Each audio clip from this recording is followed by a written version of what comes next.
Pursue is the fourth and final strand of Contest, the UK's national counterterrorism policy. The British domestic counterterrorism structure is comprised of four elements. 1. The British Security Service, MI5. MI5 is the UK's domestic security agency, which coordinates the collection and assessment of all UK domestic counterterrorism intelligence. 2. The special branches in each UK police force. These officers work in close cooperation with MI5 to collect counterterrorism intelligence within their local force area. 3. The Metropolitan Police Service Counterterrorism Command. This unit, based in New Scotland Yard, coordinates the national police response to counterterrorism intelligence and supervises the collection of evidence for charging suspected terrorists. 4. The Crown Prosecution Service. This is the legal branch of experienced lawyers called barristers, which receives counterterrorism evidence from the police and represents the Crown in the prosecution of terrorists. Most counterterrorism cases are tried at the Central Criminal Court, commonly known as Old Bailey, in London. This structure relies on a clear understanding of each organization's role, a well-rehearsed interagency system that facilitates the appropriate handling of counterterrorism intelligence to generate compelling evidence, and a legal system that delivers successful convictions and protects sensitive operational sources and techniques without losing the hearts and minds of the Muslim population. Of course, operational tensions can occur at the personal level during an investigation, but the respective organizations recognize that success relies on interdependency.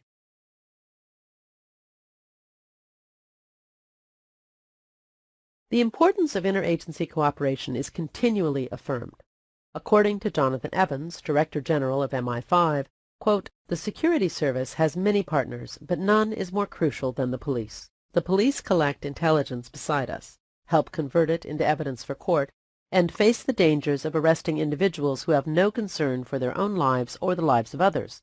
The term partnership is often misused, but UK counterterrorism in the 21st century is a true partnership between the security service and the police. It is only by the two organizations working seamlessly together that we can truly be effective in the fight against terrorism." Close quote. MI5 is the UK's domestic security service, as opposed to the Secret Intelligence Service, MI6, which is the UK's overseas intelligence collection organization. MI5 was established in 1909. The security service has a long history of counter-espionage experience, which includes the threat from Germany before World War I, communism in the 1920s and 30s, Germany again during World War II, and communism once more throughout the Cold War. MI5's Irish counterterrorism experience began in 1972, when the security service assumed responsibility for countering Provisional Irish Republican Army, PIRA, activity in Europe. This expanded in 1991 when, following a PIRA mortar attack on No. 10 Downing Street, MI5 accepted lead responsibility for collecting counterterrorism intelligence against the PIRA on the UK mainland. The Royal Ulster Constabulary retained that responsibility within Northern Ireland until October 10, 2007. On that date, due to the Northern Ireland peace process, responsibility for intelligence collection in the province was transferred to MI5. This occurred because, as part of the peace process, the Northern Irish Assembly, who included some politicians who had earlier been terrorists in PIRA, took responsibility for the oversight of their local police force. This force was then renamed from the Royal Ulster Constabulary and became the Police Service of Northern Ireland, PSNI. It should be noted that MI5 officers have no powers of arrest. This means every counterterrorism case must involve the police if executive action is to be taken. In addition, MI5 officers are not armed, with the exception of a small number of officers who are armed for self-protection during operations in Northern Ireland. The role of MI5 is defined in UK law. According to the Security Service Act 1989, quote, "The function of the service shall be the protection of national security and, in particular, its protection against threats from espionage, terrorism, and sabotage, from the activities of agents of foreign powers, and from actions intended to overthrow or undermine parliamentary democracy by political, industrial, or violent means. It shall also be the function of the service to safeguard the economic well-being of the United Kingdom against threats posed by the actions or intentions of persons outside the British Islands. It shall also be the function of the service to act in support of the activities of police forces, the National Criminal Intelligence Service, the National Crime Squad, and other law enforcement agencies in the prevention and detection of serious crime." Close quote. While the role of MI5 is extensive, the objectives of the security service are specific and defined according to function. Counterterrorism, to frustrate terrorism, both international and Irish Republican. The latter remains a significant problem in Northern Ireland, as dissident Republican groups rejected the peace process and continue the terrorist campaign. Counterintelligence, to prevent foreign intelligence operations in the UK. Counterproliferation, to frustrate procurement by depriving countries of WMD materials, technology, or expertise. Protective security, to protect the confidentiality, integrity, and availability of government information and assets, as well as the effective operation of critical national infrastructure. Countersubversion, to identify and counter new or emerging threats from the extreme right or left.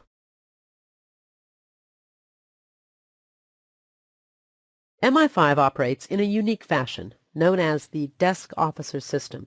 This approach includes collecting and disseminating intelligence, investigating and assessing threats, working with other agencies to counter threats, and advising on protection. The desk officer is responsible for the investigation of a single target or a group of targets and works in teams alongside other officers responsible for related targets. Consequently, MI5 consists of a series of teams looking at a variety of counterterrorism, counterintelligence, counterproliferation, and counter-subversive targets. All utilize the same approach. All sources, including MI5, the police, and the UK intelligence community, send all available intelligence concerning a particular target to the designated desk officer. He becomes the expert on that target and can therefore best determine the threat it represents. The desk officer clearly identifies intelligence gaps and can request source handling, surveillance, interception, eavesdropping, data exploitation, and liaison operations to improve the intelligence coverage of his target. MI5 management determines the allocation of these resources based on threat. The desk officer is therefore an aggressive investigator rather than just an analyst. Once assigned by the desk officer, specialist MI5 officers carry out source handling, surveillance, interception, and eavesdropping operations.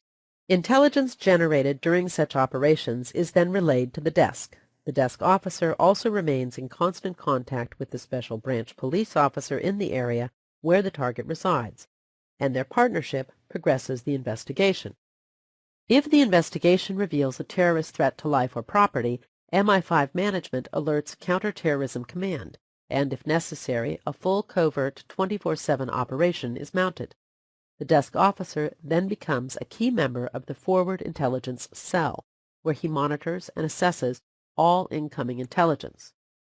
When arrests are being planned, the desk officer will provide critical tactical advice to the police firearms teams who will enter the target's building to effect the arrest. He also provides interview advice to the police, who will question the suspects in custody and further assesses recovered intelligence to identify additional threats. The desk officer then develops any remaining intelligence leads following the operation. The development of a significant al-Qaeda or ISIS threat in the UK is a major challenge for MI5. The security service response is multifaceted and is developing more sources of intelligence among those communities from where terrorisms may appear, rapidly increasing the size of the service from 2,500 to 4,000. By 2011, MI5 will be twice the size it was in 2001. In 2016, it was announced that MI5 will further increase its size to 5,000 staff. Currently, 55% of staff members are under age 40 and about 50% are women. Embedding Secret Intelligence Service and Government Communications Headquarters officers in all of MI5's international terrorism teams. opening 8 regional offices which provide immediate support to the local special branches in the region, and developing close counterterrorism liaison relationships with international partners through the Secret Intelligence Service, particularly with the U.S. intelligence community. The special branches are MI5's domestic partners in collecting national security intelligence. There are 45 police forces in the UK, and each is mandated by the Home Office to maintain a special branch, SB. Directed by MI5, SB officers gather intelligence in support of national security investigations and are granted security vetting up to the top secret level to ensure their complete participation. Officers receive significant counterterrorism training from MI5. In addition, SB officers are positioned at all major airports and seaports in the UK to facilitate national security-related operations in those locations. The special branches are indispensable to the UK counterterrorism effort. They provide local policing expertise with personal knowledge of the area to assist MI5 investigations and operations, a conduit to a local network of human sources, both in the target community and amongst the population at large, who can report possible terrorist activity, a conduit to the rest of the local police force, including fraud squads, vice squads, and stolen vehicle squads, which may discover counterterrorism leads in the course of their normal policing duties, and local contingency counterterrorism planning in the event that a local threat becomes serious enough to require a major covert counterterrorism operation in the police force area. There are presently around 6,000 special branch policemen in the UK. Another element of PURSUE is the Metropolitan Police Service Counterterrorism Command, CTC. London's special branch and the anti-terrorist branch were consolidated under this one command on October 2, 2006. The new CTC combined intelligence analysis and development, previously functions of the special branch, with counterterrorism investigative and operational support activity, formerly conducted by the anti-terrorist branch. In addition, CTC is responsible for collecting evidence in a counterterrorism investigation. Officers carry out crime scene examinations after an attack, conduct subsequent interviews with suspects, and search suspects' property for physical evidence. Over the last 30 years, they have become experts in counterterrorism investigation at home and overseas. CTC is also known as SO-15, an Internal Metropolitan Police Service (MPS) designation, reflecting the fact that it is one of a number of specialist operations branches within the MPS.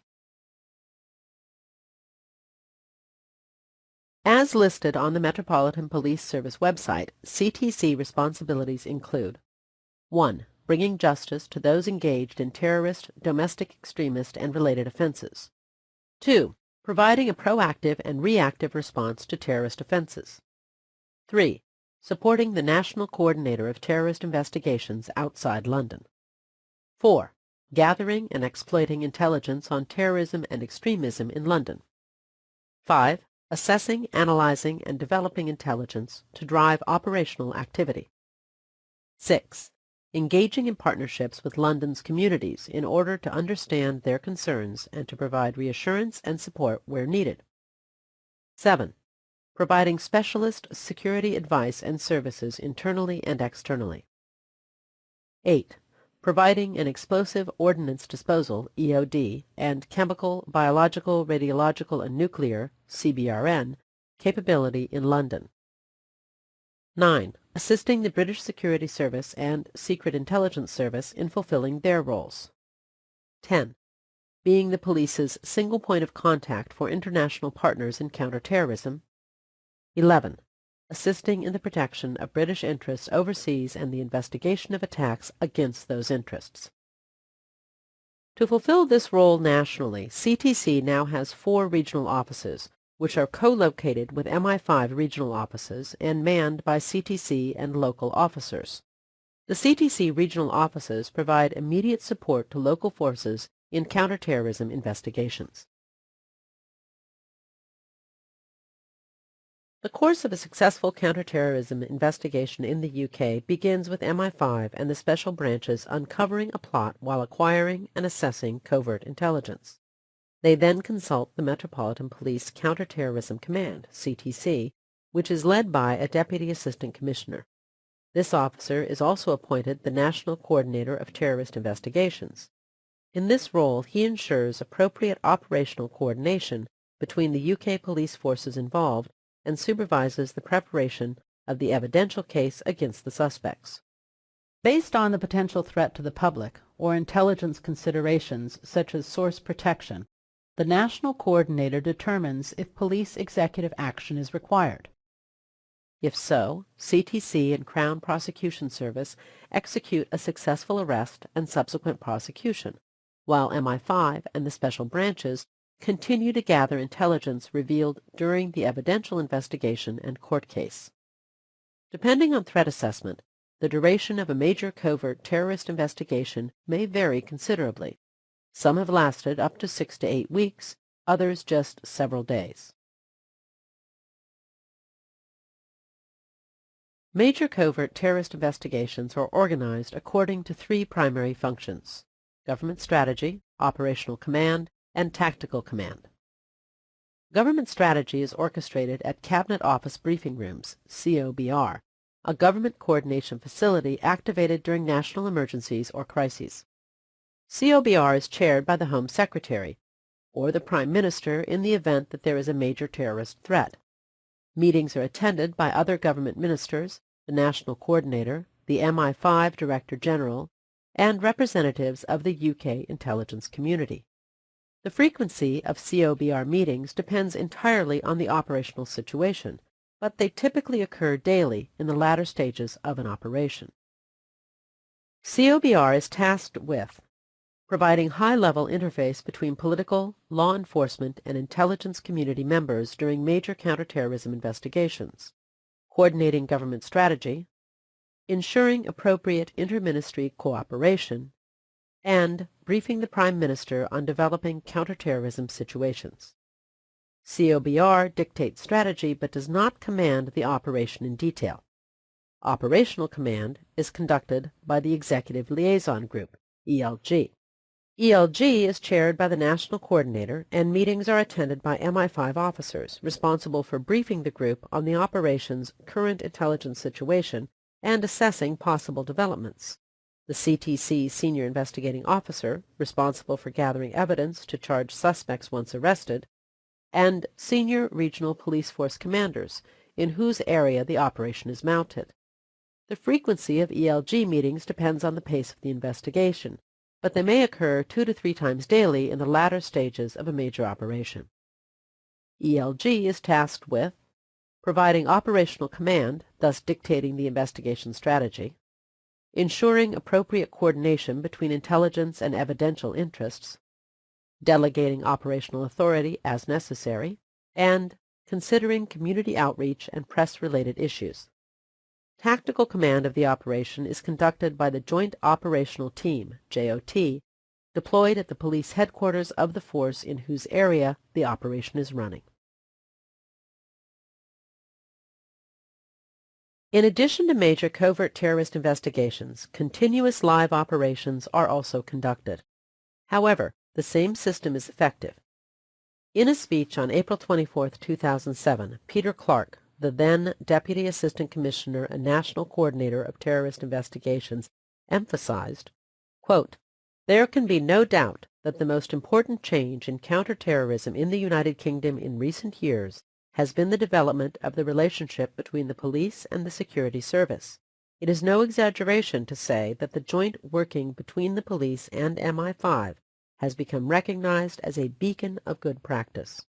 Colleagues from across the globe in law enforcement and intelligence look to the United Kingdom as a model, and many of them are, quite frankly, envious."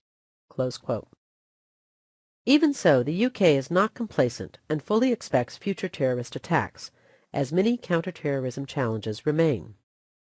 Government community outreach to reduce radicalization, improvements in intelligence collection, the recruitment and training of new MI5 and police staff, and the development of upstream intelligence overseas will take too long to prevent further attacks. Al-Qaeda and ISIS terrorists will become more professional and difficult to intercept due to publicity surrounding forthcoming counterterrorism prosecutions in UK courts. The decline in the world economy and strained relations between the West and Islamic populations will continue to generate domestic terrorism. The response of UK politicians, the press, and the public to more attacks may be less restrained and, consequently, could inflame the Islamic population and motivate additional terrorism. Whilst the huge multi-agency security operation surrounding the London Olympics in 2012 was a great success, the principal question remains: can MI5 and the British police successfully prevent al-Qaeda and ISIS terrorists from launching future attacks in the UK?